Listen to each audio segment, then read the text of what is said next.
ท่านผู้ชมสำหรับงานวางแสดงสินค้าจีนอาเซียนครั้งที่22จะเป็นงานด้านวิทยาศาสตร์เทคโนโลยีคำศาสตร์ครั้งใหญ่ที่เน้นใส่เทคโนโลยีปัญญาประดิษฐ์หรือ AI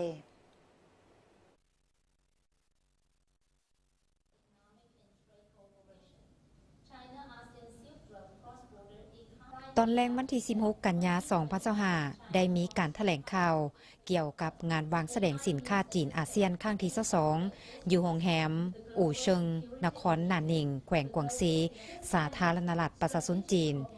ในการแถลงข่าวคณะกรรมการจัดงานวางแสดงสินค้าจีนอาเซียนครั้งที่22ได้ให้ฮู้ว่างานวางแสดงสินค้าจีนอาเซียนครั้งที่22จัดขึ้นระหว่างวันที่17-21กันยายนนี้ที่ศูนย์ประชุมและวางแสดงสากลนานนิงเขตปกครองตนเองเผ่าจ้วงกวางซีสาธารณรัฐประชาชนจีนในหัวข้อนวัตกรรมดิจิตอลสุขอยู่การพัฒนาญาติเอากาลโอกาสใหม่ของเขตการค้าเสรีจีนอาเซียน 3.0 เพื่อสร้างประชาคมจีนอาเซียนที่มีอนาคตร่วมกันและใกล้ชิดกันหลายขึ้นงานวางแสดงดังกล่าวเป็นเวทีสำคัญในการส่งเสริมการค้าการลงทุนและการท่องเที่ยวระหว่างจีนอาเซียน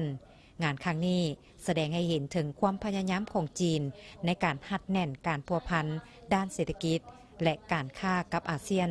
ซึ่งเป็นคู่ร่วมมือการค้าใหญ่ที่สุดของจีนในหลายปีมานี้กวางซีถือว่าเป็นแขวงที่สำคัญในการร่วมมือระหว่างจีนอาเซียนโดยเฉพาะในปัจจุบันแม้นการสุ่มใส่ด้านปัญญาประดิษฐ์หรือ AI